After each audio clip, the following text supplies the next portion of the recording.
Welcome back to our channel. Today we're diving into 5 mouth-watering recipes that are both delicious and easy to make. We're talking about the kind of food that'll make you want to lick the plate clean, not some sad, soggy excuses for a meal. We're going to elevate the ordinary to extraordinary, transforming simple ingredients into culinary masterpieces. Let's get started. Alright, you donkey, don't think for a minute that a tuna sandwich is beneath you. We're going to turn this lunchtime staple into a symphony of flavor.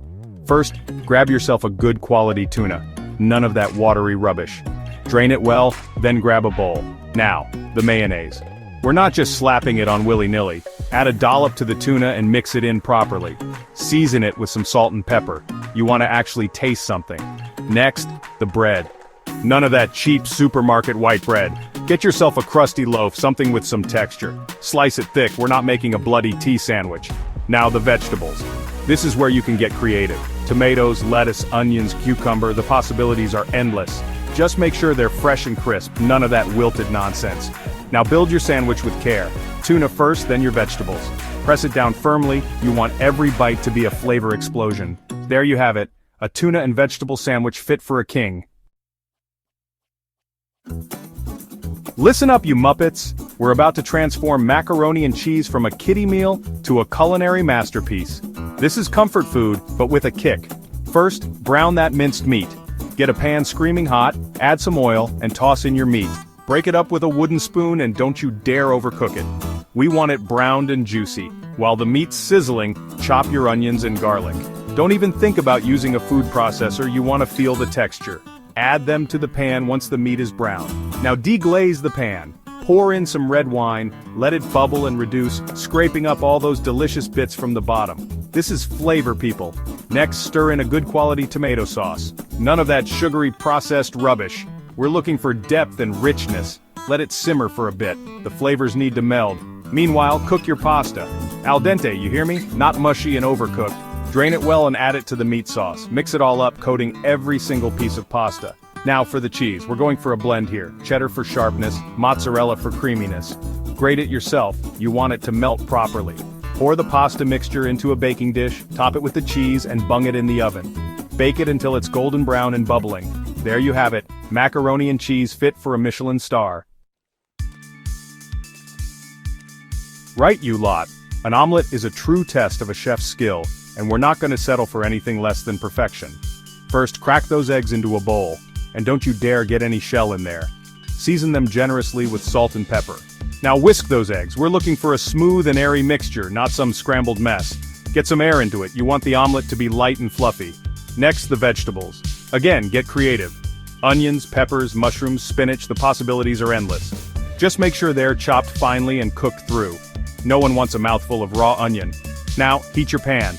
Add a knob of butter, let it melt, and swirl it around to coat the pan. You want the omelet to slide around, not stick like glue. Pour in the egg mixture and let it cook for a bit. Don't even think about stirring it. We want a smooth, even surface.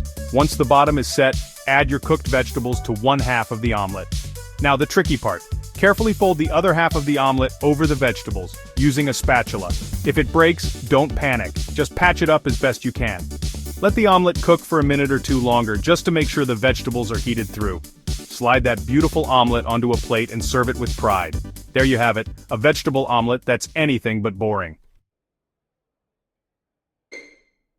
Listen up, you lot. Salads don't have to be boring, rabbit food. We're going to create a flavor explosion that's both healthy and delicious. First, the chicken. We want it grilled to perfection. Crispy skin, juicy meat, season it generously with salt, pepper, and any other herbs and spices you fancy. While the chicken's grilling, prepare your vegetables. We're looking for a mix of textures and flavors here. Crisp lettuce, juicy tomatoes, crunchy cucumbers, sweet bell peppers, the possibilities are endless.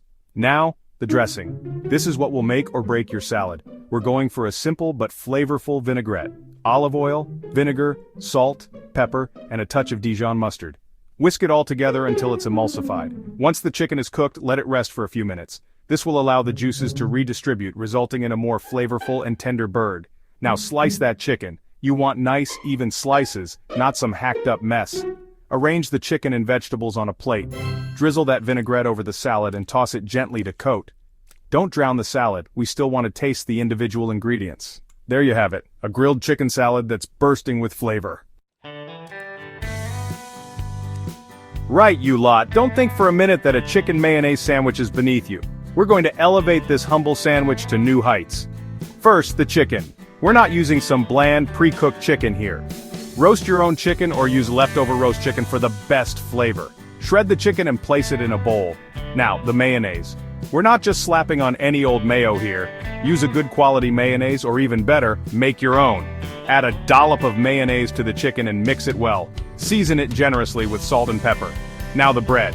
Again, no soggy white bread here. We want something with some texture and flavor. Ciabatta, sourdough, or even a crusty baguette would be perfect.